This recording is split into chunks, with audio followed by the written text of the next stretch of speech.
Assalamualaikum warahmatullahi wabarakatuh. Perkenalkan, nama saya Muhammad Yusuf Abdullah. Di sini saya akan mempresentasikan tugas dari perkembangan arsitektur 2 saya.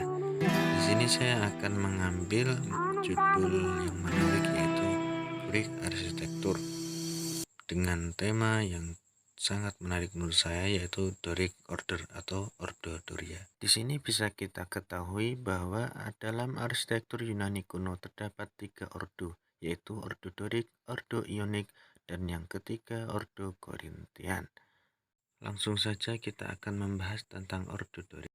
So, apa itu Ordo Doric? Ordo Doric atau Ordo Doria adalah salah satu dari 3 orde arsitektur klasik, sekaligus ordo tertua dalam tradisi arsitektur Yunani kuno. Ordo Doric adalah gaya pertama arsitektur kuil batu di Yunani kuno. Ini menjadi populer di periode Archaik kira-kira 750 sampai 480 sebelum Masehi dan menggantikan gaya struktur kayu dasar sebelumnya. Ordo Doric adalah gaya pertama arsitektur klasik yang merupakan gaya arsitektur canggih Yunani dan Romawi kuno yang menetapkan standar keindahan, harmoni, dan kekuatan untuk arsitektur Eropa. Doric Order dikenali oleh 2 fitur dasar, yaitu kolom dan entablatur. Tujuan dari kolom adalah untuk mendukung berat langit-langit. Setiap tatanan arsitektur klasik menggunakan kolom untuk tujuan ini, tetapi kolom dirancang secara berbeda dalam Ordo Doric. Poros kolom sederhana dan meruncing, artinya lebih besar di bagian bawah daripada di bagian atas. Setiap kolom memiliki 20 alur vertikal paralel yang disebut seruling. Entablatur adalah struktur yang terletak di atas kolom dan memiliki 3 bagian. Architrave adalah balok horizontal yang langsung berada di ibu kota kolom dan tidak didekorasi dalam Ordo Doric. Bagian kedua adalah dekorasi.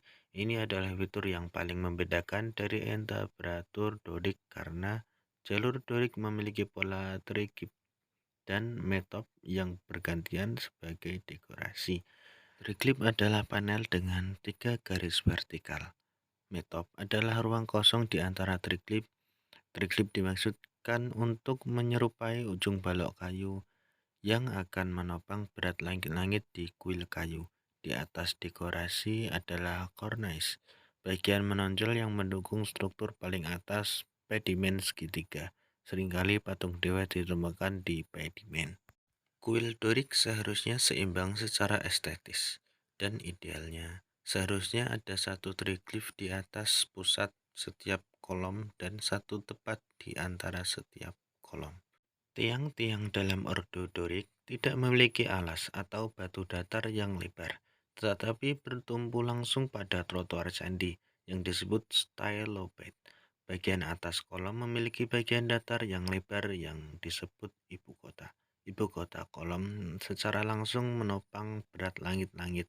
Ibu kota adalah Ordo Doric halus, tanpa hiasan, dan melebar, artinya bagian atasnya lebih lebar dari alasnya.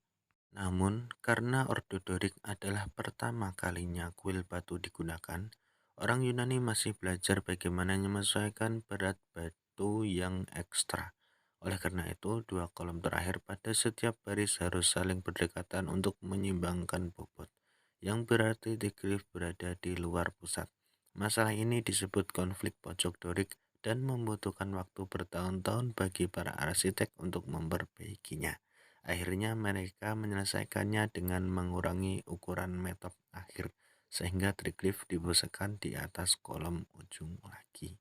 Mungkin itu yang bisa saya sampaikan mengenai Doric Order dalam arsitektur Yunani kuno. Semoga bermanfaat bagi kita semua. Terima kasih.